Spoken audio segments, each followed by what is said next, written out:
다니엘서 8장 1절부터 8절까지 있는 말씀 다 일어나셔서 함께 합독하시겠습니다. 시작. 나 다니엘에게 처음에 나타난 환상 후 벨사살 왕 제3년에 다시 한 환상이 나타나니라. 내가 환상을 보았는데 내가 그것을 볼 때에 내 몸은 엘람 지방 수산성에 있었고 내가 환상을 보기는 올레 강변에 서이니라. 내가 눈을 들어본즉 강가에 두 뿔 가진 수량이 섰는데 그 두 뿔이 다 길었으며 그중 한 뿔은 다른 뿔보다 길었고 그 긴 것은 나중에 난 것이더라. 내가 본즉 그 수량이 서쪽과 북쪽과 남쪽을 향하여 가드나 그것을 당할 짐승이 하나도 없고 그 손에서 구할 자가 없으므로 그것이 원하는 대로 행하고 강하여졌더라. 내가 생각할 때에 한 수렴수가 서쪽에서부터 와서 온 주변에 두루 다니되 땅에 닿지 아니하며 그 염수의 두 눈 사이에는 현저한 뿔이 있더라. 그것이 두 뿔 가진 수량 곧 내가 본 바 강가에 섰던 양에게로 나아가되 분노함으로 그것에게 달려가더니 내가 먼저 그것이 수량에게로 가까이 나아가서는 더욱 성내어 그 수량을 쳐서 그 두 뿔을 꺾었으나 수양에게는 그것을 대적할 힘이 없으므로 그것이 수량을 땅에 엎드려뜨리고 짓밟았으나 수량을 그 손에서 벗어나게 할 자가 없었더라. 수렴수가 스스로 시비 강대하여 가더니 강성할 때 그 큰 뿔이 꺾이고 그 대신 현저한 뿔 넷이 하늘 사방을 향하였더라. 아멘. 우리 함께 나의 마음 나의 생각 찬양 함께 올리게 드리겠습니다.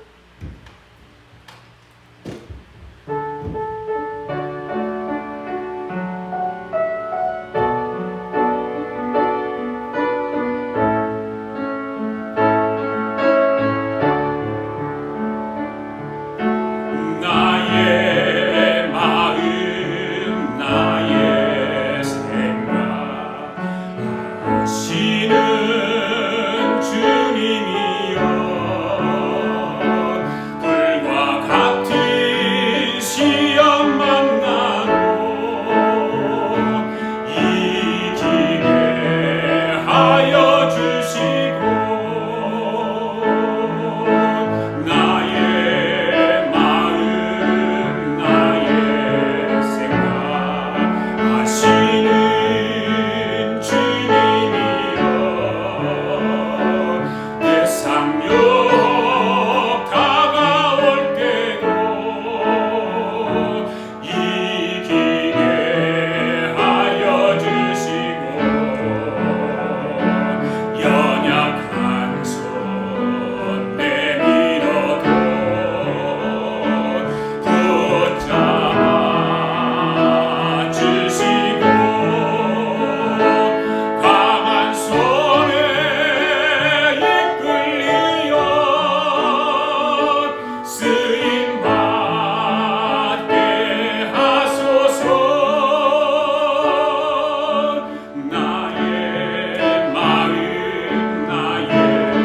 앞에 우리의 마음을 내려놓습니다. 하나님의 신묘망측하고 오묘한 말씀을 온전히 마음을 다하여 듣고 깨달을 수 있도록 성령 하나님께서 함께하여 주옵소서. 주님 다시 오시는 그날까지 오늘 주시는 말씀을 붙잡고 성령님께서 인도하시는 대로 살아가는 저희들 되도록 도와주시옵소서. 오늘 말씀을 듣는 모든 사랑하는 성도들에게 돌의 나라의 주인공들이 되는 축복을 허락해 주시옵소서. 오늘도 말씀을 듣다가 병든 자들이 치유받게 하시고 문제가 해결되게 하시고 두려움을 물리쳐 주시고 어둠과 흑암이 물러가는 역사가 일어나게 하옵소서. 감사드리며 예수님의 이름으로 기도드립니다. 아멘. 오늘은 돌의 나라의 주인공이 되자 네 번째 말씀입니다. 우리가 다니엘서를 지금까지 배운 것들은 어떤 것들이었을까라고 하는 거죠. 기억나세요, 여러분들? 처음에 말씀이 뭐였는데 2장에서 느부갓네살이 꾼 꿈, 또 다니엘의 해석, 그 신상과 미래 제국에 대한 것들을 우리가 말씀을 함께 나눴죠. 그 다음에 가서 7장 가서 우리가 나눴는데 그 다니엘이 첫 번째 본 환상, 다니엘이 본 첫 번째 환상이 어쩌죠? 그건 뭐였어요? 내 짐승과 내 왕의 관계를 말씀을 드렸었죠. 그 다음에 지난주에는 9장 말씀을 드렸죠. 9장 말씀. 9장 말씀이 뭐였어요? 70일에 70일에 대한 가브리엘 천사가 나타나서 그 70일에 대해서 보여주잖아요. 다니엘이 궁금했던 것들. 그리고 오늘은 이제 돌의 나라 주인공이 이제 네 번째 말씀인데 오늘 읽었던 말이 숫양이 나오고 숫염소가 나와요. 숫양과 숫염소의 관계가 어떤 관계가 있는가. 그런 말씀들이 우리가 지금까지 공부했던 말씀들, 가장 다니엘서의 중심된 말씀들입니다. 그것이 다니엘서가 전체 12장까지 있는데 그 12장까지 읽은 말씀들이 가장 중심된 말씀. 다니엘이 사자굴 속에 들어가고 풀무불 속에 들어가기도 하고 그런 과정들이 있지만 그것이 중심되는 부분이 아니라 다니엘서는 이 5개 팩트가 중요한 메시지가 되는 것이죠. 그리고 마지막에는 10장에서 12장까지는 남방왕과 북방왕이 전쟁을 통해서 또 그리고 적그리스도가 나타나는, 그리고 결국에는 돌의 나라의 주인공 메시아의 나라, 성도의 나라가 이루어지는 그런 광경이 다니엘서가 전체를 통해서 펼쳐지고 있는 것입니다. 지난 시간들을 통해서 다니엘이 받은 세 가지 계시에 대해서 우리가 말씀을 살펴보았잖아요. 한번 다시 한번 우리가 살펴봅시다. 머리는 금이고 가슴은 은이고 허리는 동이고 이 다리는 철이란 말이죠. 그리고 이 발가락이 있다는데 이 동사역 이 신상을 누가 봤어요? 느부갓네살이 꿈을 통해서 이러한 신상을 보았단 말이에요. 너무나 궁금한 거잖아요. 너무나 궁금했어요. 그런데 이 꿈을 누가 해석을 해줘요? 다니엘이 해석을 해줘요. 다니엘이 해석을 합니다. 다니엘에서. 그래서 다니엘이 이 꿈을 해석을 가지고 왕 앞으로 찾아오잖아요. 왕이요, 다니엘입니다. 내가 왕께서 꾼 꿈을 해석하러 왔습니다. 그래? 어서 들어와. 한번 말해봐라. 다니엘이 말을 합니다. 다니엘이 똑같이 환상을 통해서 이런 것을 봅니다. 머리는 금으로 되어 있고 가슴은 은으로 되어 있고 그 다음에 허리는 동으로 되어 있고 무릎은 철로 되어 있고 10발가락이 있는데 마지막에 보니까 하늘에서 돌이 하나 내려와서 발가락을 딱 치니까 동상이 없어지는 그런 광경을 다니엘이 보았단 말이죠. 그러면 다니엘이 이것을 해석을 하는, 어떤 해석을 할까요? 한 분을 따라서 어떤 해석을 했냐면 머리는 금이요 바벨론이요 느부갓네살이요. 따라서 합시다. 머리는 금이요 바벨론이요 느부갓네살이요. 가슴은 은이요 메데 바사요 고레스요. 허리는 동이요 헬라 그리스요 알렉산더요. 두 다리는 철이요 로마요 시저스 티토스요. 그리고 마지막에 보니까 10발가락, 열국시대가 철과 진흙 10발가락 되어 있는데 하늘에서 돌이 내려와서 다리를 똑같이 쳤다. 다니엘이 이런 환상을 보고 해석을 왕에게 해드리는 거죠. 왕이 깜짝 놀라요. 이걸 듣고 나서 깜짝 놀랍니다. 그러니까 느부갓네살 왕이 이런 해석을 해주니까 기분이 좋았을까요? 안 좋았을까요? 금이 자기란 말이에요. 금이. 느부갓네살이라고 말을 하니까 느부갓네살이 기분이 좋았어요. 그래서 계속해서 얘기를 해보라는 거예요. 그런데 결국은 바벨론 다니엘이 어떤 해석을 합니까? 왕이요, 바벨론 나라는 멀지 않아서 이 메데 바사에게 먹힙니다. 그리고 이 메데 바사는 헬라에 먹히고 헬라는 로마에 먹히고 결국에는 이 열국시대 10개의 나라가 생기게 되는데 10개의 나라가 메시아의 나라, 그리스도의 나라, 도리의 나라에게 잡혀 먹습니다. 결국 도리의 나라가 내려와서 이 모든 것을 다 멸합니다라고 해석을 하는 거죠. 그러니까 예수님이 이 땅에 재림하기 직전에 나타난 세상의 권력 구조를 지금 말하고 있는 것입니다. 여러분, 열발가락이 뭐라고 그랬어요? 열발가락이 뭐라고 그랬어요? 열왕이라고 했잖아요. 열왕. 그렇죠? 보세요. 온 세상의 나라들이 10개로 나라로 재편된다고 말씀했잖아요. 이미 재편된 나라들이 있죠. 유럽이 지금 재편되어 가고 있고, 완전한 재편은 아니지만 재편된단 말이죠. 그리고 미국이 이미 연방국으로 재편되어 있어요. 50개 연방국으로 다 되어 있어요. 중국도 엄청난 성들로 재편되어져 있다고 보아야 합니다. 중국도. 옛날에 소련이 소비에트 연방공화국을 했다가 무너졌잖아요. 이제 예수님이 재림하시기 직전에 10개 나라의 권력 구조로 재편이 될 것을 성경이 이런 구조를 통해서 말씀하고 있는 거예요. 그래서 하나님이 느부갓네살의 동상의 계시를 통해서 또 다니엘의 해석을 통해서 앞으로 세상은 이렇게 해서 끝이 난다고 하는 것을 동상의 계시를 통해서 아주 선명하게 보여주시는 것입니다. 그리고 하나님이 이 동상의 계시가 아닌 짐승의 계시를 보여주시죠. 어떤 것일까요? 다니엘이 꿈을 꿨어요. 다 꿔서 짐승들의 계시를 또 보여주는 거예요.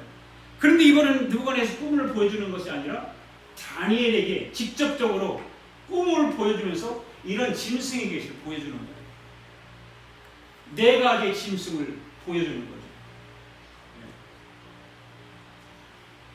다니엘이 보여준 꿈을 바로 이런 꿈이었습니다. 이 넓은 바다에 큰 짐승이 4마리가 나타나는데 사자가 한 마리가 바닷속에 튀어나온단 말이죠. 그게 사자가 나타났는데 사자에게 뭐가 달렸어요? 날개가 달려있다. 사자의 날개가 달려있다. 그 두 번째는 곰이 바닷속에 나타났습니다. 곰을 나타났는데 보니까 입에 물기를 묻은 젓가락 같은 뼈 같은 거 물었는데 나타났어요. 그리고 그 다음에 세 번째는 바닷속에 표범이 나타났습니다. 표범이 나타나기는 나타나는데 어떤 표범이었어요? 몸뚱아리는 하나인데 머리는 4개였다. 그 다음에 바닷속에 또 하나 짐승이 나타나는데 살았고 무서운 커다란 짐승이 나타났다고 하는 것이죠. 그런데 이제 하늘에 와서 돌이 하나 내려오더니 이 모든 짐승의 세계를 심판하시고 메시아 나라, 돈의 나라가 세워진다고 하는 것을 다니엘의 꿈을 통해서 보게 된 것입니다. 그런데 다니엘이 이러한 것을 보다가 생각이 든 거예요. 깊은 생각에 빠진 거예요. 이런 금신상이 도대체 나하고 무슨 관계가 있는가? 우리나라와 무슨 관계가 있는가? 이 동상 계시를 통해서 바벨론, 바사, 헬라, 로마 이런 나라들은 이렇게 채워가는데 우리나라는 어떻게 되는 것인가? 이 짐승의 계시를 통해서 이 바벨론은 어떻고 바사는 어떻고 헬라는 어떻고 로마는 어떻고 그러다가 메시아 날아가는데 우리나라는 어떻게 될 것인가? 너무 궁금한 거예요. 그런데 하나님이 이러한 계시를 통해서 하나님께서 보여준 계시는 금은동철 발가락 안에 메시아 날 돌이 하나 내려서 발가락을 쳤어요. 그리고 사자, 곰, 표범, 사나운 짐승 이런 것들이 나타나더니 메시아 날 돌이 하나 내려오더니 이 모든 걸 다 쳐 없애버렸습니다. 그런데 이제 너희를 통한 나라를 보여주겠다고 하는 가브리엘 천사가 나타나서 이야기를 합니다. 그 전에 다니엘이 이런 깊은 고민 속에서 기도를 하죠. 기도를 깊은 금식하며 기도하는데 가브리엘 천사가 나타나서 이야기를 하는 것입니다. 이제는 너희 나라가 이러한 것들을 통해서 너희 나라가 이루어지는 것이 아니라 너희 나라는 숫자를 통해서 보여주겠다고 하는 거죠. 그 지난주에 공부했던 것이 뭐였어요? 바로 71회라고 합니다. 71회라고 하는 오케이. 71회라고 하는 이 계시를 통해서 보여주겠다고 하는 것입니다. 그러면서 하는 말씀이 뭐예요? 7일가 지나갈 것이고 60일가 지나갈 것이고 그 다음 중간 공백 기간이 있을 것이고 마지막 한일에 대환란이 일어날 것이고 주님이 재림하신다. 이런 계시들을 이야기한 것입니다. 그러니까 예수님이 이 땅에 탄생하는 것을 이 60일에 합하면 69일에 통해서 보여주겠다고 하는 것입니다.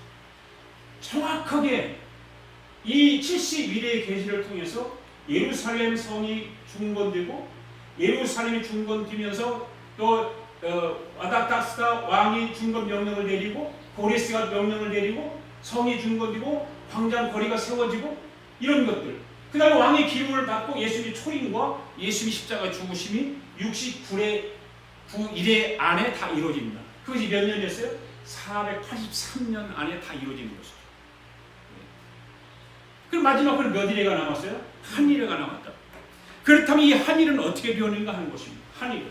굉장히 중요한 거죠. 뭐 이런 7일에 62일에 이런 것들은 뭐 그냥 그렇게 한다고 치자 이거예요. 그리고 이방인에 대도 뭐 그런다고 이거예요. 그럼 마지막 한일회는 뭐냐 이거죠. 마지막 한일회가 굉장히 중요한 거죠. 바로 이 한일회는 지난주에 어떻게 말씀했어요?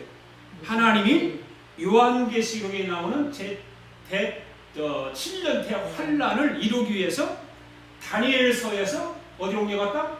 요한계시록으로 옮겨갔고요. 요한계시록. 그러면 69일에와 한일회 사이에 공간이 있잖아요. 이게 공간.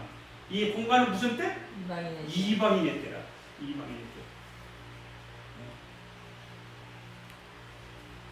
이 이방인의 때에 제일 먼저 있었던 일이 어떤 일이었냐면 로마의 티투스 장군이 어떤 일을 했어요? 예루살렘을 함락시키죠.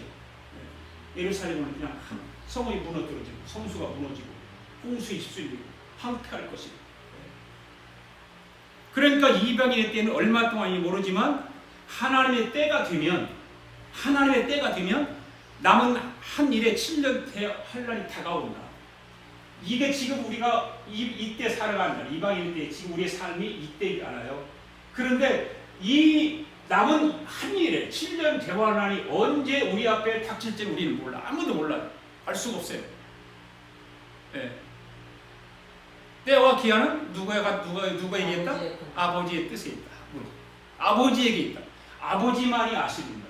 그러면 이 7년 대환란은 분명히 우리 앞에 다가올 건데 우리가 이방인의 때 지금 이 시대를 교회 시대를 살아가는 우리는 어떻게 해야 될까? 이 때를 대비하며 살아가야 된다. 준비하며. 그냥 우리에게 주어진 환경에 따라서 그냥 막 살아가는 것이 아니라 우리는 신앙인으로서 믿음의 사람으로서 예수 그리스도의 십자가를 통해서 구원받은 우리로서 이방인의 때를 살아가면서 이 때를 준비하며 살아가야 된다. 그거죠. 그 이 7년 대환란의 시작이 이루어지게 되면 어떤 일들이 일어날까? 자연적인 현상들이 일어나죠. 예. 뭐 홍수가 일어난다든가, 뭐 토이레이드가 일어난다든가, 엄청난 지금같이 어떤 그 바이러스를 통해서 이런 환란이 우리에게 주어진다든가, 여러 자연의 현상들이 일어나게 되어 있죠. 그리고 정치적인 현상들도 일어나게 되는 거예요. 정치적인 현상들도 각 나라마다 어떤 개입이 생겨서 정치적인 현상들이 일어나는 거예요. 이런 현상들이 있게 되면 먼저 나타나는 것은 바로 어떤 것이 나타나요? 발가락 10개가 나타나게 된다는 거예요. 발가락 10개. 이 말은 10나라가 나타나서 어떻게 한다고 전 세계를 다스리는 이런 형태가 나타나야 하는데 옛날에 이런 현상들이 나타났다고 해서 이상한 사람들이 이상한 말을 하고 했던 것들이 기억이 나요. 소비에트 연방국이 뭐 어쩌고 그런 얘기를 하고 그러면서 10발가락이 나타났다라고 얘기를 했거든요. 그러면 소비에트 연방국이 그러면서 10발가락이 나타났다고 하면서 세상을 흔들는데 그런데 고르바초프가 소비에트 연방을 해체시키지 않았습니까? 네.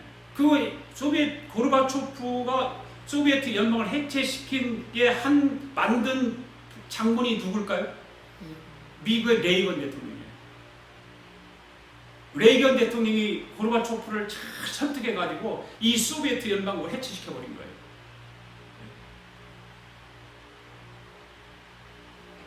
그러다가 유럽이 나타나잖아요. EU라고 하는 연합국가를 만들어서 돈을 하나로 통일하고 정치적으로 거의 다 하나로 합의를 이루어내고 있지 않습니까?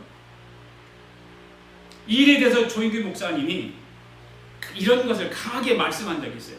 그리고 막 발칵 뒤집은 적이 있어갖고 조인규 목사님이 이단이라고 그러기도 하고 그런 적이 있었거든요.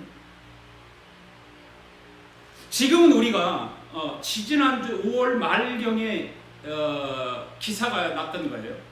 G7이라고 하는 거. G7이라고 여러분 아세요? G7? G7이 어떤 것, 이거의 G7이거든요. G7은요, 그룹 7인데 미국, 일본, 독일, 영국, 프랑스, 캐나다, 이탈리아 이 7나라들이 G7이라고 해요. 이 나라들은 어떤 형태를 가지고 있냐? 민주주의예요. 그리고 선진국에 있고 군사대국이고 경제대국이에요. 그래서 이 7나라가 미국이 중심으로 해서 7나라가 G7의 연합체를 만들고 있죠. 그 서방 나라들 가운데 가장 군사적으로 경제적으로 강대국이 이루어지고 있어요. 그런데 여러분 하나님이 이런 걸 통해서 이루어가고 있다고는 아세요? 세상의 모든 일들은 99%라고는 엄청난 힘에 의해서 이루어진다고 합시다. 그런다 해도 하나님은 남은 1%가 일을 한다는 거예요. 미국 이번 조지 플로이드 사건으로 인해서 수많은 언론들이 어떻게 지금 하고 있냐면 트럼프를 비방하잖아요. 깎아내리고. 그런데 트럼프 대통령을 비방하지 않는 언론이 딱 하나 있는데 폭스뉴스예요. 폭스뉴스는 친 트럼프에 그래서 지지해요. 그런데 트럼프 대통령이 백악관 앞에 있는 교회에 가서 성경책을 들고 한 말이 있죠.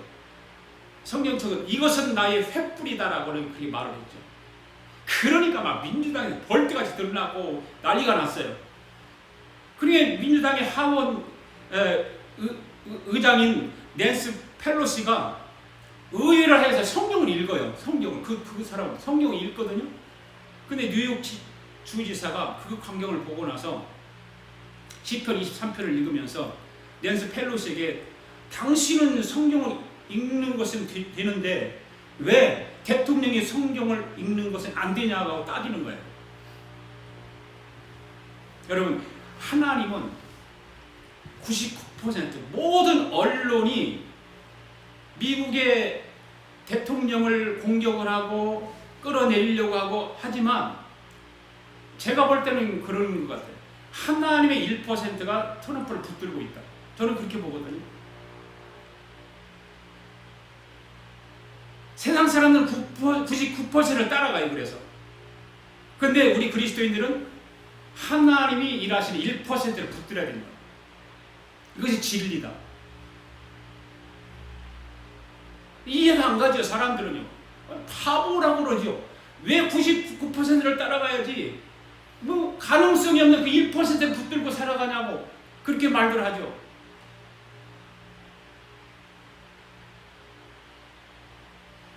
G7 하면 힘이 강하고 돈이 있어야 하고 그런 거예요. 그러다 보면 거기에 여기 어느 나라가 들어가야 마땅할까요? 중국이 들어가야 되고 러시아가 들어가야 막 되는 거예요. 왜? 군사적으로 강대국이고 경제적으로 강대국들이에요. 그런데 이 두 나라는 싹 빠져버렸어요. 왜 중국과 러시아가 들어가지 못하는가 하면 아까도 말씀드린 G7은 민주주의예요. 공산국가들은 여기 들어갈 수 없어요. 민주주의예요. 네. 많은 사람들이 그런 것을 주시해서 봐요. 그런데 이번에 이 G7 나라가 회의를 하는데 여기다 4나라를 더 추가시켰어요. 초청을 했어요. 4나라를 초청했습니다. 그 초청한 나라들이 어떤 나라들일까? 러시아, 우리나라, 나 중국은 아니에요. 중국 아니고 그 다음에 네 나라를 하여튼 초청을 했는데 우리 호주, 브라질 그렇게 네 나라, 우리나라, 호주, 브라질, 러시아 네 나라를 초청을 했단 말이에요. 결국 이것은 뭘까? 중국 때문에 그래요. 결국은 중국 때문에 그러는 거예요.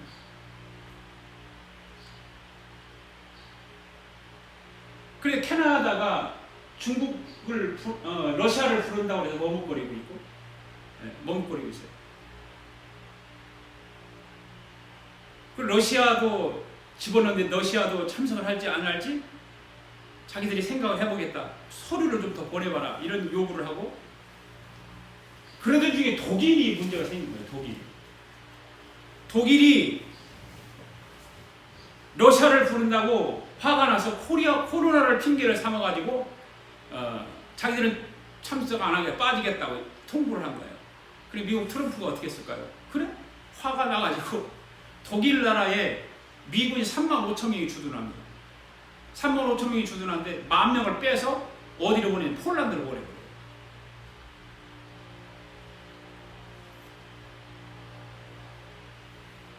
이게 며칠 전에 발표된 5월 30일 날인가 그때 발표된 내용들. 그래서 많은 학자들이 말에 의하면 강대국 서열에서 독일이 빠질 것이다. 그리고 여기에 폴란드가 들어갈 것이다. 예측하는 사람들이 학자들 가운데 많아요. 여러분, 하나님이 일하시는 1%는 아무도 몰라.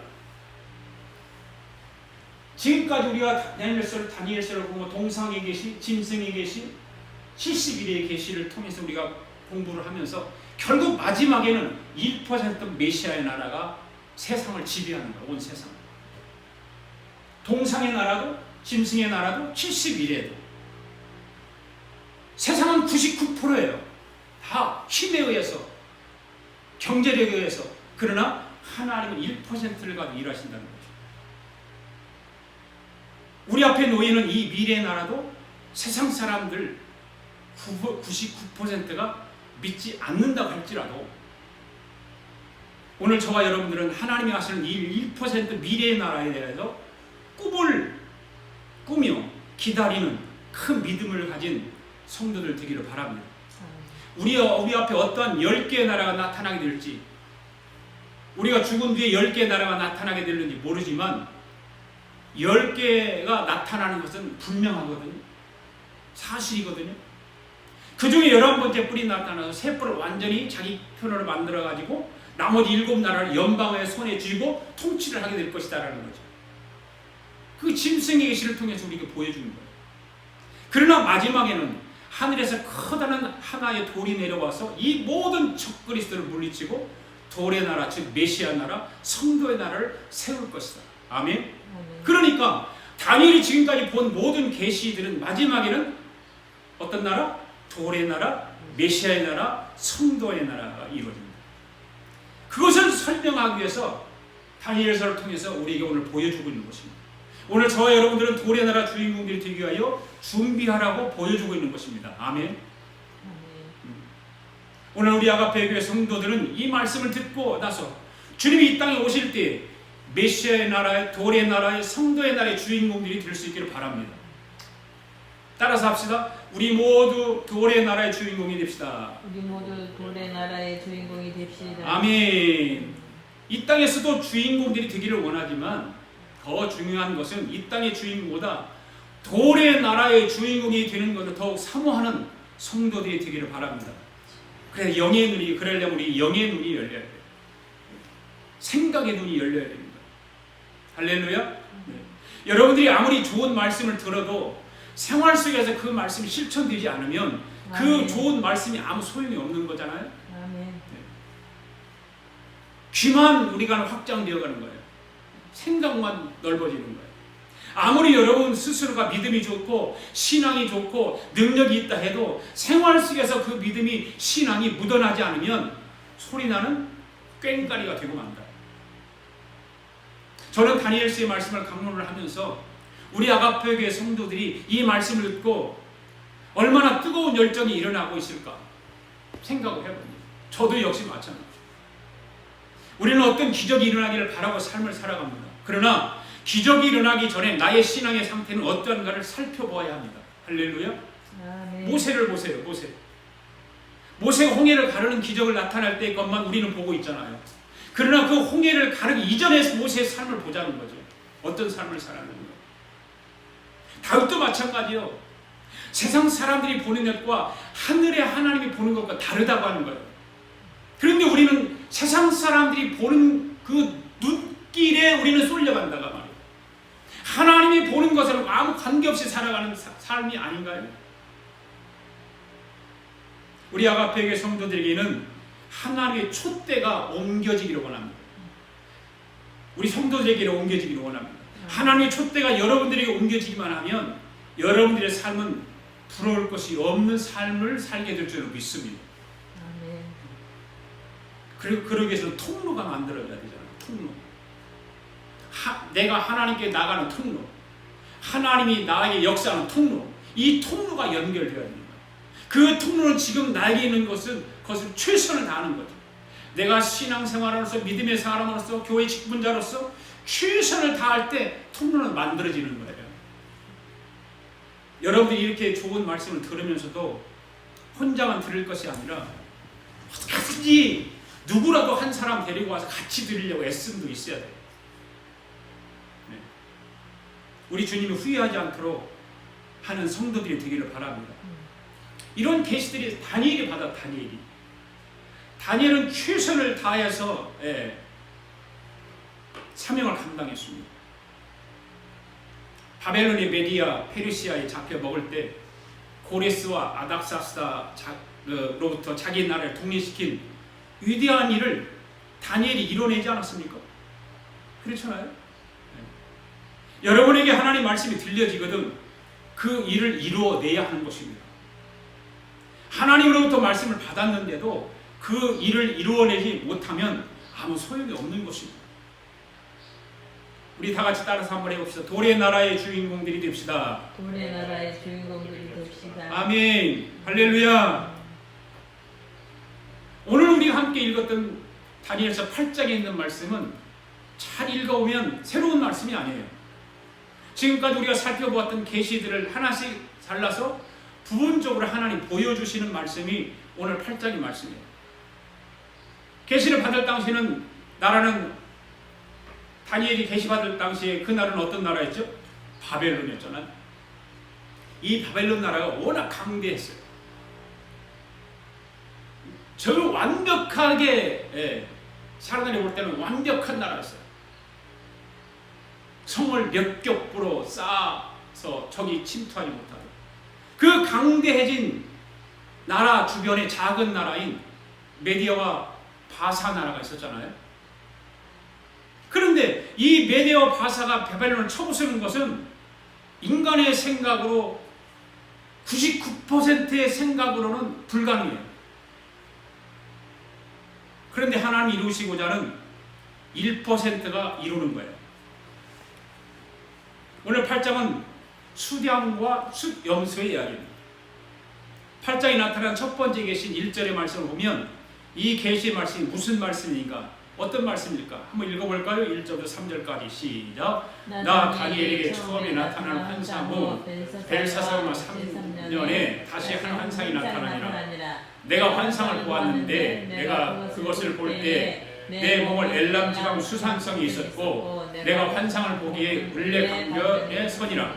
내가 눈을 들어 본즉 강가에 두 뿔 가진 수장이 섰는데 그 두 뿔이 다 길었으며 그 중 한 뿔은 다른 뿔보다 길었고 그 긴 것은 나중에 난 것이니라. 다니엘이 기도하다가 입신에 들어간 거잖아요. 지금 입신에 들어간 거예요. 환상은 입신을 통해서만 볼 수 있는 거잖아요. 근데 입신은 땅에서 대부분의 하늘로 가죠. 입신을 환상을 볼 때는 대부분 땅에서 하늘로 가요. 입신하면 하늘로 올라가요. 그런데 오늘 다니엘을 보면 어떻게 했어요? 땅에서 하늘로 가는 것이 아니라 땅에서 땅으로 가요. 땅에서 땅으로. 보세요. 내가 눈을 들어본 적 강가에 둑불 가진 수장이 있었는데 그랬잖아요. 그 전에 보면은 2절에 가서 보면 어떤 말을 하고 있어요? 내가 환상을 보았는데 내가 그것을 볼 때 내 몸은 어디에 있었다? 엘람 지방 수산성에 있었다. 그리고 내가 환상을 보기는 어디서 보았다? 을레왕변에서 보았다. 지금 다니엘이 환상 중에 입신에 들어간 것입니다. 자기 몸은 수산성에 있고 자기 영은 을레강변에 가 있습니다. 땅에서 땅으로. 입신에 들어가 보니까 을레강변에 둑불 가진 수당이 있었는 것입니다. 이런 둑불 가진 수당이 서 있어요. 예. 잘 보세요. 수당을 잘 보면 원래 양의 뿔 길이는 똑같죠. 그래 다니엘이 본 환상 중에 수장의 뿔이 길이는 달랐습니다. 하나는 길고 하나는 짧았습니다. 그렇죠? 하나는 짧았어요. 이런 수장이 입신 중에 보았습니다. 환상을 통해서. 그런데 이 수장이 온 주위를 다니는데 이 수장을 대적할 만한 어떤 짐승도 하나도 없어요. 이 수장이 발로 밟고 가는 곳마다 전부 다가 수장 것이 되어버린 거예요. 이것을 다니엘이 환상 중에 입신 가운데서 보았습니다. 도대체 이 꿈이 무엇일까? 이 환상이 무엇일까? 입신을 통해서 본 이것이 무엇일까? 여러분이 본문을 읽어보면 금방 알 수 있잖아요. 이미 우리가 앞에서 들었던 말씀을 조금씩 생각을 하면 바로 알 수 있습니다. 이 그림을 보면 금방 알 수 있어요. 지금 수장이 어느 나라일까요? 바벨론, 바사, 헬라, 로마, 분열 어느 나라일까요? 수장 바사 나라죠. 페르시아. 이 바사 나라가 바벨을 물리치는 거예요. 바사 나라. 바사 나라의 왕이 누구예요? 고레스죠. 고레스. 지금 수장이 바사 나라입니다. 잘 그걸 염두에 두고 말씀을 들으시면 이해가 돼요. 처음 다니엘이 환상을 보았을 때 사자가 나타났죠. 그 다음에 곰이 나타났잖아요. 이 전체의 계시를 잘라서 바벨론이 어떻게 망하고 바사 메대가 어떻게 내려가는가에 대해서 새로운 계시를 하나님이 다니엘을 통해서 8장에서 보여주고 있는 거예요. 그러니까 오늘 본문에 나오는 수장이 바로 뭐라? 바사 메대와 바사다. 페르시아다. 그러면 수장의 뿔이 왜 한쪽은 짧고 한쪽은 길고 한쪽은 긴지 쉽게 이해할 수 있겠죠? 예, 그러죠? 이해가죠? 설명할 수 있어요? 왜 긴지 짧은지? 네. 예. 설명 한번 해보실래요? 바사 나라가 크고 메대가 작은 나라. 야, 그렇죠. 예. 그 과정을 얘기했잖아요. 예. 메대와 페르시아 두 나라가 합해져서 나라가 만들어졌잖아요. 고레스가 지배하는 페르시아 나라는 크고 메디아 나라는 흡수된 나라이기 때문에 작은 나라이기 때문에 뿔이 적다는 거죠. 그 수장의 뿔이 왜 한쪽은 길고 한쪽은 짧은지 이해 가시죠? 이제 그 수장이 바벨론을 무너뜨리고 세계 강대국을 세우는데 수장이 나타나서 천하를 다닌다는 이야기예요. 3절을 다시 한번 읽어볼까요? 3절 말씀 시작. 내가 눈을 들어 본즉 강가에 두 뿔 가진 수장이 섰는데 그 두 뿔이 다 길었으며 그 중 한 뿔은 다른 뿔보다 길었고 그 긴 것은 나중에 난 것이니라. 두 뿔 가진 수장이 있었는데 그 두 뿔이 다 같았으며 이 말은 메대와 바사가 처음에는 같았다. 그랬죠? 처음에는 같았죠? 제가 이야기를 처음에 설명을 할 때도 메디아 나라와 메디아 나라의 왕의 꿈 이야기 했잖아요. 딸이 막 치마를 벌떡 올리듯 산에 올라오고 오줌을 싸는 얘기. 그냥 아들을 낳은 얘기. 그 아들이 버려진 얘기. 예. 그거 기억나죠? 예. 그 메디아의 왕의 외손자 이야기가 바로 누구 얘기예요? 고레스 얘기죠. 고레스. 그때는 두 나라가 동일했습니다. 그런데 나중에 생긴 나라 바사 나라가 점점 커지더니 작은 나라 메디아의 나라와 합병을 하죠. 여러분 하나님 말씀은 신기하잖아요. 저런 것을 통해서 해석이 되고 설명이 되고 그 나라를 이루어가는 그런 세상을 이루어가는 하나님의 그 1% 위대한 거 아닙니까? 여러분, 이 이야기가 성경이 기록될 때 이루어진 다음에 기록된 것입니까? 이루어지기 전에 기록된 것입니까? 이루어지기 전에 기록된 거예요. 그러니까 하나님의 말씀이 신묘막측하다는 거예요. 신기하다는 거예요. 어떻게 하나님은 수천 년에 수백 년 전의 일을 아시고 나라 이름까지 왕의 이름까지 그렇게 정해놓고 기록해놨을까? 신비하죠. 이루어지기 전에 하나님 다니엘이 그래 보여주는 거예요. 그다음 4절 말씀 읽읍시다. 시작. 내가 먼저 그 수장이 서쪽과 북쪽과 남쪽을 향하여 받으나 그것을 당할 짐승이 하나도 없고 그 손에서 구할 자가 없으므로 그것이 원하는 대로 행하고 강하였더라. 이 말씀 무엇인가 하면 페르시아 나라의 시대가 열렸다는 뜻이에요. 내가 먼저 그 수장이 서쪽과 북쪽과 지도를 보면 엄청납니다. 지도를 보면 엄청납니다. 북쪽과 서쪽과 남쪽을 향해서 받으나 그것을 당할 짐승이 하나도 있다 없다? 없다. 그 손에서 구할 자가 없다 있다? 없다. 그것이 원하는 대로. 그러니까 고레스가 페르시아가 원하는 대로 행하고 그래서 그 나라가 강해졌다. 그 얘기예요. 여기서 1절에 4절까지 말씀이 어떤 짐승의 말씀이에요? 수장에 대한 얘기입니다. 5절 말씀 읽겠습니다. 시작. 내가 생각하기에 한 수렴수가 서쪽에서부터 뭐가 나타나 여기에요? 수렴수가 나타나죠? 와서 온 지민의 두루 다니되 땅에 닿지 아니하며 그 염소의 두 눈이 사이에는 현저한 뿔이 있더라. 이번엔 수량이 아니라 뭐가 나타나요? 수렴소. 염소들도 뿔이 있습니까 없습니까? 뿔이 있죠? 뿔이 하나입니까 둘입니까? 둘이죠. 네, 둘이죠. 이 수렴수란 수렴수예요. 뿔이 둘이에요. 둘. 뿔이 분명히 둘인데 원래 두 개인데 이상한 염소가 하나 옆에 있죠. 시커먼 보세요. 뿔이 두 개인데 이상한 염소가 나타나죠. 이건 뿔이 하나예요. 눈과 눈 사이에 뿔이 하나예요. 성경 그대로.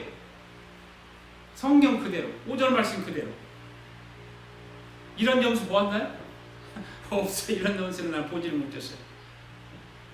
뿔이 하나인데 뿔이 앞으로 쭉 뻗어 있어. 쭉 뻗어 있어.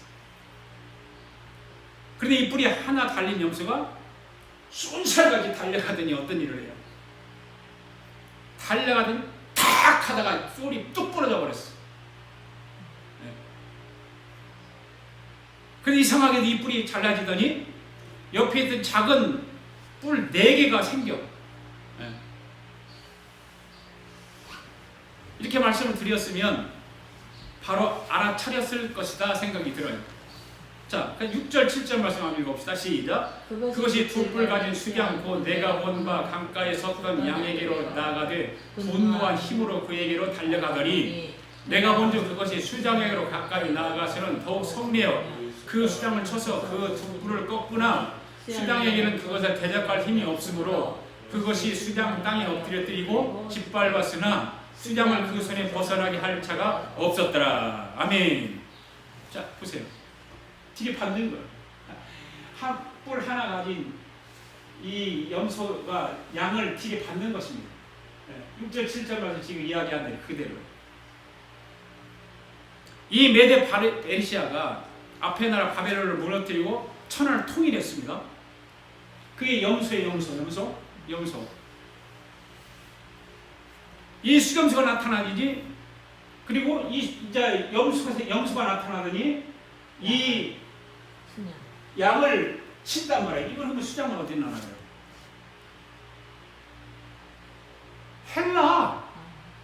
헬라 알렉산더를 얘기하는 것이 알렉산더를 헬라의 알렉산더를 얘기하는 것입니다. 네. 그래서 처음에 헬라 알렉산더 왕이 싸움을 걸어올 때는 페르시아 군대는 워낙 강하고 강대국이라서 군대가 싸우지도 않았어요. 워낙 강하니까. 알렉산더가 볼 때 온몸으로 강한 거예요. 어떻게 강했는지 아세요? 1차전을 싸웠어요. 1차전을 싸워갖고 졌어요. 그래서 2차전에 총력전을 다해 싸우러 나갑니다. 그런데 군대 숫자가 현저하게 적은 헬라가 누가 봐도 헬라가 이길 수 없는 거예요. 누가 봐도. 그런데 여러분 잘 보십시오. 하나님 말씀대로 어떻게 이루어집니까? 누구도 상상할 수 없는 일이 일어나게 됩니다. 여러분 헬라의 짐승이 어떤 짐승이라고 그랬죠? 앞에서? 아니 이거 말고 앞에서. 헬라가 무슨 짐승이라고 그랬죠?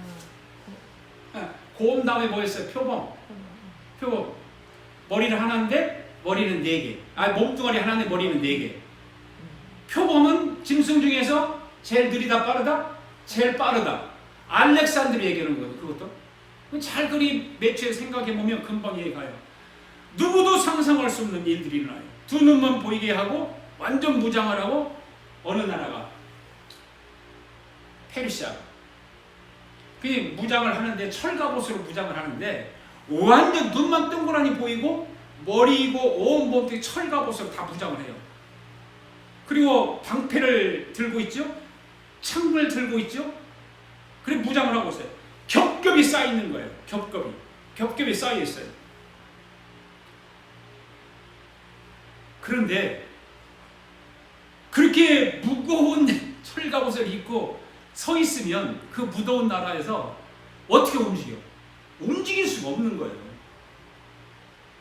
너무너무 힘이 드는 거예요. 거기에 약점을 아는 거예요. 누가? 헬라의 알렉산더. 그 약점을 아는 거죠. 저건 얼마든지 물리칠 수 있다. 얼마든지 물리칠 수 있다. 그렇게 바벨론이 그렇게 완벽한 성을 가지고 있었지만 거기에 약점이 있었던 것처럼 페르시아 군대가 완전한 군대였지만 그것이 무게를 이기지 못하고 활동을 하지 못할 줄을 누가 알겠어요? 아무도 모르는 거예요. 그러니까 인간이 아무리 준비를 잘하고 자기만의 성을 쌓는다 해도 그것은 어느 순간에 무너지고 만다는 사실. 자기 성을 아무리 튼튼하게 누가 위협하지 못하고 넘보지 못하도록 자기 성을 쌓지만 하나님의 1%가 그것을 무너뜨린다는 거죠. 할렐루야. 오늘 저와 여러분 앞에는 완전한 것이 없습니다. 내 딴에는 완벽하게 준비해 놓았다고 생각하지만 거기도 무너질 곳은 있는 것입니다. 하나님이 가지고 계신 1%의 능력이 우리가 완벽하게 99%를 가졌다 할지라도 하나님의 1% 한번 확 불어버리면 끝나는 것입니다. 그러므로 오늘 저와 여러분들은 세상의 것에 소망을 두지 말고 마지막 도래의 나라에 소망을 두고 메시아의 나라, 성도의 나라의 주인공들이 되시기를 바랍니다. 찬양 한 곡 부를까요? 주님 다시 오십니다.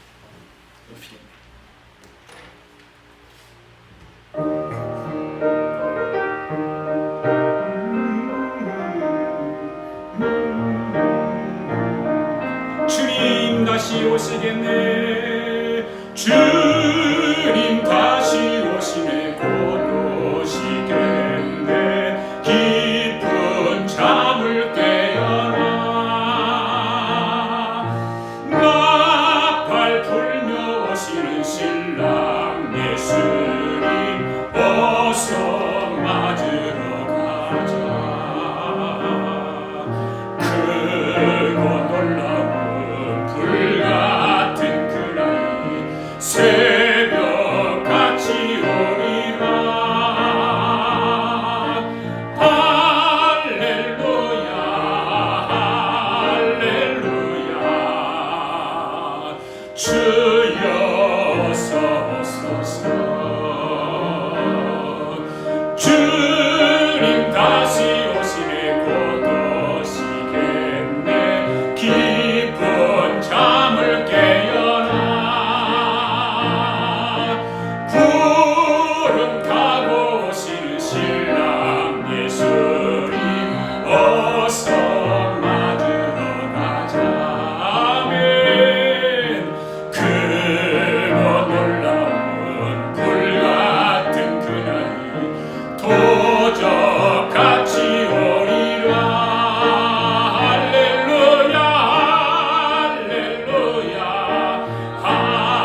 오시네 주님 다시 오시네 곧 오시겠네 기쁜 잠을 깨어나 할렐루야 노을 밝고 신랑 예수님 어서 맞으러 가자 크고 놀라운 불같은 그날이 주는 같이 오리라 네 할렐루야 할렐루야 할렐루야 주여 어서 오소서 아멘 할렐루야. 여러분 고레스 왕을 잘 보십시오. 바벨론하고 싸워서 자기가 이겼잖아요. 그래서 성을 아무리 크게 쌓아보았자 별거 없다고 생각을 하고 자기를 위한 군대 조직을 완벽하게 창으로 아무리 찔러도 들어가지 않게 그렇게 해야 될 생각하고 군대를 성보다 더 강하게 만드는 거예요. 그런데 여러분 어떻게 되었습니까? 그렇게 생각했던 것이 망할 줄 누가 알았겠어요? 그 뜨거운 나라에 철갑옷과 철모와 방패와 창칼을 들고 서 있는다는 것은 죽는 것과 같은 똑같은 것인 줄도 모르고 했지만 결과는 어리석었다.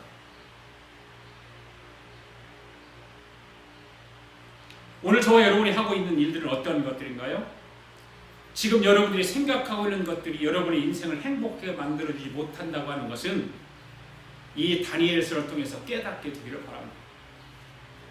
오늘 우리는 메시아의 나라를 준비하는 자들이 되어야 하는 줄로 믿습니다.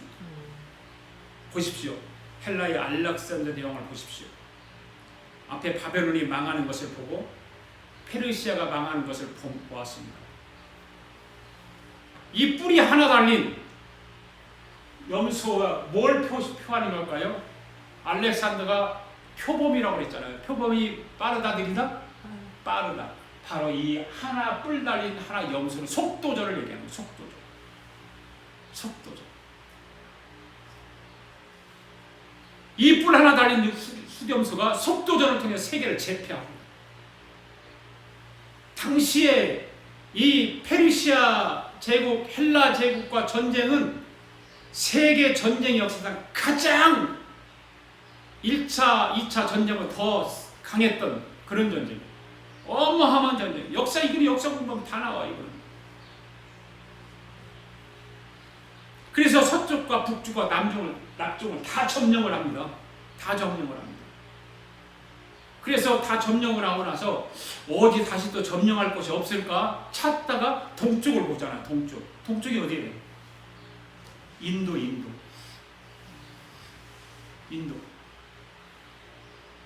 그래서 인도를 따라 그걸 동쪽으로 향해 가다가 인더스강까지 가잖아요. 가서 싸움을 하려고 보니까 자기들은 말 타고 참 들고 가는데 인도 사람들은 뭐래 코끼리 타고 오는 거야. 코끼리. 어마어마한 코끼리가 건너오는 거야.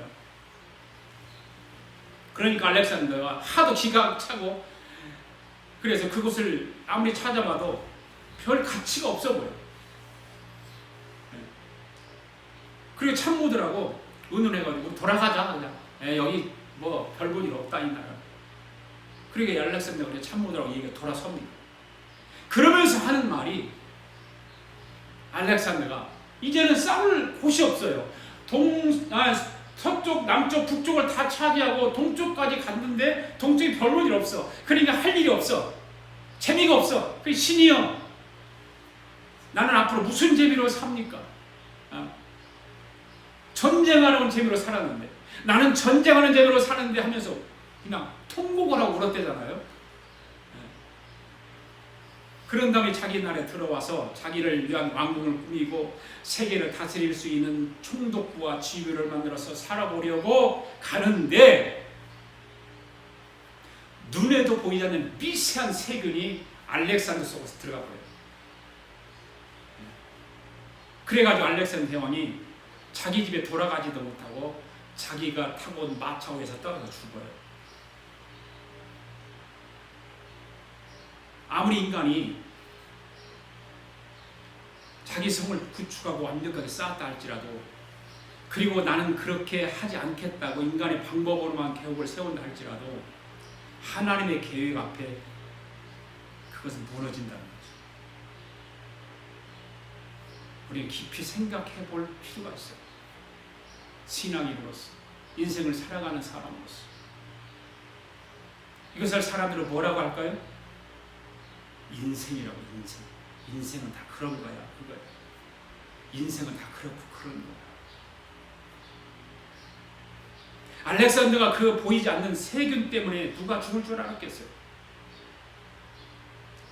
남쪽과 북쪽과 서쪽을 완벽하게 점령을 하고 동쪽을 점령하러 갔다가 별 볼 일 없는 것을 보고 돌아서는 순간 세균이 침투받아가지고 말에 떨어 죽는 사건.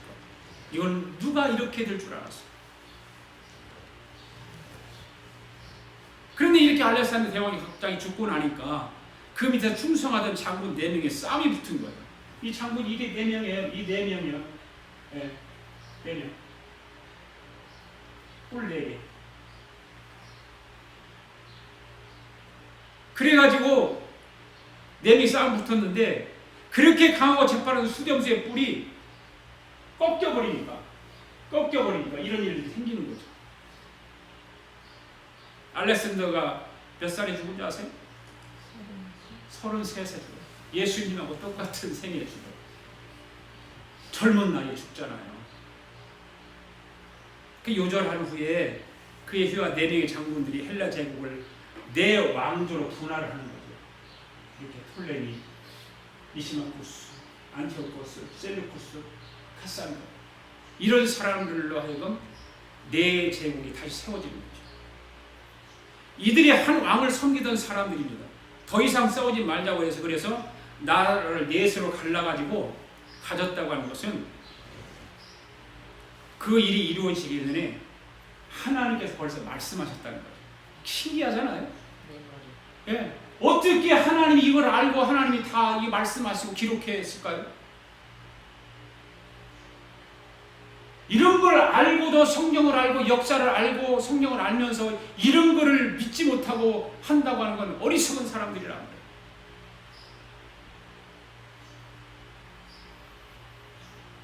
그런데 이 나라 중에 2 나라가 뛰어난데, 한 나라는 이집트고 애굽이죠. 네, 이집트, 애굽이에요. 다음 봅시다. 여기 보세요.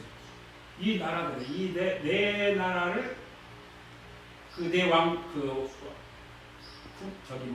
부하들이 차지하고 있는 나라.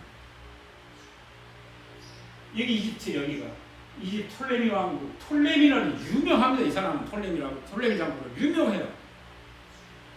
이 나라가 굉장히 강하죠. 굉장히 강해. 남방은. 그리고 시리아, 여기 셀루코스 북방아, 이런 나라들이 예루살렘을 공격으로 올라오잖아요. 그리고 그리스도의 재림하시기 전에 적그리스도의 역할을 마지막 할 때 예언습을 합니다. 대단한 것들이 일어나는, 사건들이 기가 막히게 일어나는 거예요. 성경을 보면 이런 모형들이 나타나는 거예요. 적그리스도의 모형, 이런 게 다 나타나는데, 성경을 봐도 모형들이 많이 나타나잖아요. 요셉을 통해서 예수님 모형이라고 그러죠. 요셉을 통해서. 다윗도 예수님 모형이라고 그러죠. 이게 다윗의 생애를 잘 보고 그 행적을 보면 예수님과 거의 똑같아요. 다윗이 태어난 곳이 어디죠? 베들레헴. 예수님이 태어난 곳이 어디예요? 베들레헴. 똑같죠? 사무엘로부터 기름을 다윗이 받잖아요. 예수님이 침례 요한으로부터 침례를 받죠. 침례 받을 때 성령이 비둘기같이 임했다고 했어요. 그리고 다윗이 골리앗과 싸움을 합니다. 예수님은 40일 금식을 마치고 뭐가 싸워요? 사단과 싸우죠. 다윗이 기름 부음을 받은 후에 고난이 시작됩니다. 예수님이 침례 요한으로부터 침례를 받으려고 고난과 함께 십자가에 못 박힘을 당합니다. 다윗이 고난 당하는 곳이 어디예요? 엔게디 굴속이에요. 예수님이 십자가 못 박혀서 무덤에 들어가는 거예요. 다윗이 엔게디 굴속에 나오자마자 어디로 가요? 헤브론이라고 하는 곳에 갑니다. 예. 그 헤브론이라고 하는 것은 지금 다윗이 장사하기 위해서 묻힌 곳이 헤브론이거든요. 예. 거기에 그 다윗 왕과 아들이 다 묻혀 있죠. 그 헤브론을 가면 신기해요. 한쪽은 이스라엘이라 한쪽은 아랍 사람들이. 왜? 그날 아랍 사람들 다 다윗이 자기 조상이라고 생각을 하기 때문에 들어가는 분이 따로 있어가지고 양쪽으로 가서 다윗을 이렇게 조상 섬기고 이런 일을 해요. 신기한 나라예요. 우리 헤브론이라고 하는 것은. 그 헤브론이라고 하는 말이 뭔 말이냐면 하늘나라라고 하는 말이거든요. 왜 영어의 헤븐이라고 하는 말이 헤브론의 말을 의역해서 헤븐이라고 하는 말을 만들었기 때문에 같은 말이에요. 그래서 예수님 나중에 예루살렘으로 왕으로 그래서 헤브론에 있다가 나중에 왕으로 다윗이 들어갑니다. 그래 그것은 무엇을 의미하냐면 예수님이 부활하셔서 하늘나라에 가는 승천하는 거예요.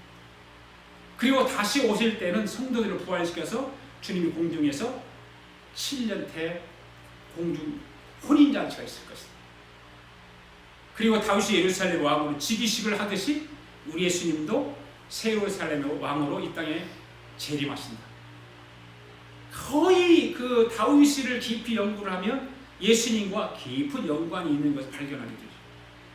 여러분 이와 같은 성경은 기가 막힌 말씀들이라는 것을 여러분 기억하시기 바랍니다.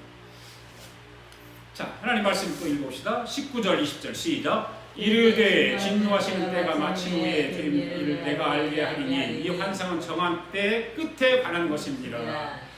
내가 본 바 두 뿔 가진 수장은 곧 뭐다? 메대와 바사다. 20절을 잘 보세요. 내가 본 바 두 뿔 가진 수장은 곧 메대와 바사 왕들이라고 했는데 이 나라가 생기기 전이에요? 생기기는 후에요? 생기기 전. 이 두 나라가 생기기 전에 이미 이름이 거론되었다고 하는 거예요. 나라 이름, 왕의 이름 다 거론되었다는 거예요. 네. 바벨론이 망하기도 전에 나라가 망한다는 것은 있을 수 없는 일 아닙니까? 네. 그런데 성경은 미리 망할 것을 얘기하고 있어요. 어떻게 국가가 생기기도 전에 앞으로 생길 나라 이름을 성경이 먼저 말하고 있는가? 여러분, 하늘의 하나님의 능력을 나타내시는 것은 우리가 추구하고 있는 99%가 아니라는 거죠. 하나님은 그 1%를 통해서 우리가 상상하지도 못하는, 우리가 그냥 버려도 되는, 생각하지도 않은 그 1%를 가지고 하나님은 능력을 나타낸다는 거예요. 할렐루야. 네. 우리가 배우고 있는 이 다니엘의 말씀은 점점 더 선명하게 적그리스도가 점점 더 드러나게 되겠죠. 21절 말씀도 있습니다. 시작. 털이 많은 수렴소는 곧 헬라 왕이요 그의 두 눈 사이는 큰 뿔은 곧 그 첫째 왕이요. 여기에서도 나라 이름이 등장하고 있지. 어느 나라가 등장해요? 헬라. 어떻게 헬라 나라가 생기기도 전에 이렇게 기록되어 있을까? 그러니까 성경이잖아요. 그렇죠? 하나님 말씀이에요. 여러분 오늘 저와 여러분들에게 도리의 나라 주인공이 되기 위하여 준비하라고 주님께서 이런 말씀을 들려주시는 줄로 믿습니다. 계시록 22장 16절 말씀 예수님이 뭐라고 하는지 보세요. 시작. 나 예수는 교회들을 위하여. 누가 지금 하신 말씀이에요? 예수님이. 누구를 위해서? 교회들을 위해서. 그 다음에 내 사자를 보내어 이것을 너에게 증언하게 하였노라. 나는 다윗의 뿌리요 자손이니 곧 광명한 새벽별이니라 하시다. 예수님. 이 말씀 예수님이 이 땅에 오셔서 나는 할 일을 다 했다 그 말씀이에요. 오늘 저와 여러분들이 구원 받을 일들에 대해서 예수님께서 할 일을 다 했다 그 말이에요. 아멘. 그 다음 22절 말씀 시작. 이 뿔이 꺾이고 그 대신에 내 뿔은 났은즉 그 나라 가운데 내 나라가 일어나되 그 권세만 못하더라. 누가 못? 그러니까 알렉산더만 못하더라 그 말이에요. 그 네 왕조들이 아까 보여줬잖아요. 부하가 세운 내 왕노들이 알렉산더만 못하다. 그 다음 말씀 시작. 이 내 나라 마지막 때에 반역자들이 가득할 즈음에 한 왕이 일어나니 그 얼굴은 뻔뻔하여 속임이 능하며 적그리스도의 모형을 말하고 있고요. 24절 시작. 그 권세가 강할 것이나 자기의 힘으로 말미암은 것이 아니니 그가 장차 놀랍게 파괴 행위를 하고 자유로 행하여 형통하며 강한 자들과 거룩한 백성을 멸하라. 25절. 그가 꾀를 베풀어 제 손으로 속임수를 행하여 마음에 스스로 큰 채하며 또 평화로운 때에 많은 무리를 멸하며 또 스스로 서서 만왕의 왕을 대적할 것이나 그가 사람의 손으로 말미암지 아니하고 깨지니라. 26절. 이미 말한 바 주야에 대한 환상은 확실하니 너는 그 환상을 간직하라. 이는 여러 날 후에 임함이니라. 27절. 이에 나 다니엘이 지쳐서 여러 날 앓다가 일어나서 왕의 일을 보았느니라. 내가 그 환상으로 말미암아 놀랍고 그 뜻을 깨닫는 사람도 없었느니라. 다니엘이 이 환상을 보고 충격을 받은 거예요. 충격. 네. 왜 충격을 받았을까요? 앞으로 되어질 일을 보았으니까. 얼마나 충격이 컸겠습니까? 네. 그러므로 오늘 저와 여러분들은 다니엘서에 기록된 이 말씀은 1.1일이라도 틀리지 않고 이루어진다고 하는 것을 우리는 꼭 기억해야 되는 것입니다. 네. 메시아 나라는 더 확실하죠. 그렇죠? 네. 이런 통상의 계시를 통해서 이렇게 쭉 하다 메시아 나라, 돌의 나라, 메시아 나라. 짐승의 계시도 쭈룩쭈룩 내려오다가 결국은 메시아 나라. 70일의 계시도 쭈룩쭈룩 이렇게 뭐 숫자로 이렇게 하다가 결국에는 마지막에 메시아 나라. 이 메시아 나라가 확실해졌다. 할렐루야. 성도의 나라가 확실해졌다. 여러분 돌의 나라의 주인공이 될 줄 믿습니까? 할렐루야. 우리 아가페 교회 성도들 한 사람도 빠지지 말고 마지막 돌의 나라의 주인공들이 다 되시기를 바랍니다. 할렐루야. 우리 다 일어나셔서 하나님 앞에 찬송 부르며 예물을 봉헌에 올리겠습니다.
우리도 감사하며 받으리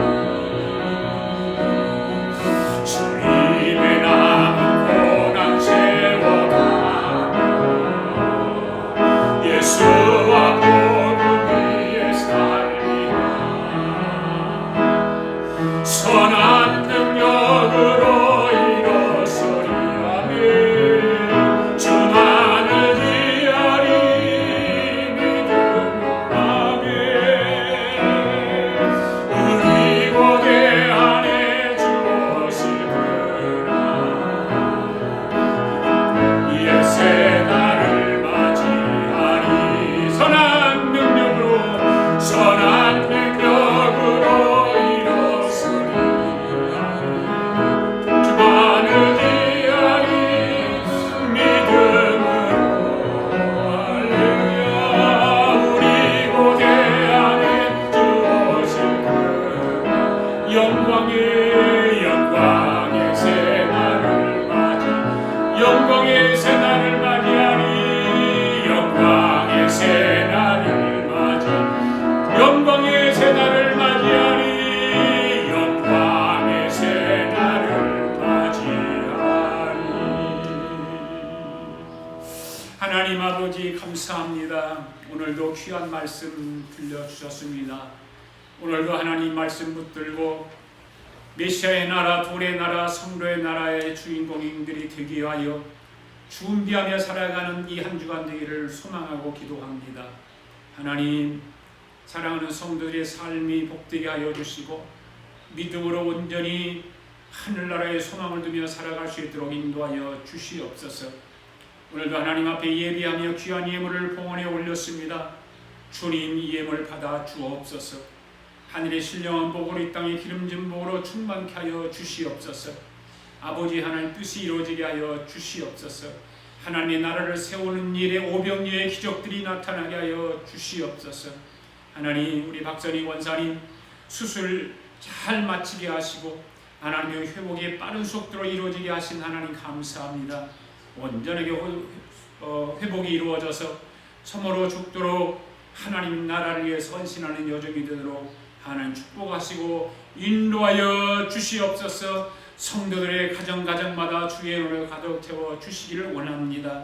이 험하고 환난 가운데 우리를 건져주시고 인도하여 주셔서 하나님의 기쁨이 되는 믿음의 식구들 되고 돌의 나라의 주인공들이 되도록 축복하여 주시옵소서. 지금은 우리 주 예수 그리스도의 은혜와 하나님 아버지의 극진하신 사랑과 성령님의 감동감화 충만하신 역사가 오늘도 돌의 나라의 주인공들이 되기 위하여 주의 말씀에 경청하고 그 말씀을 가슴속에 새기고 돌아가는 사랑하는 성도들 머리머리 위에와 성도들의 가정과 직장과 경영하는 기업 위에와 우리가 살고 있는 이 비합중국과 하나밖에 없는 우리 조국 위에와 주의 이름으로 모이는 교회 위에 지금으로부터 영원토록 함께 하시기를 예수님의 이름으로 축원하옵나이다. 아멘.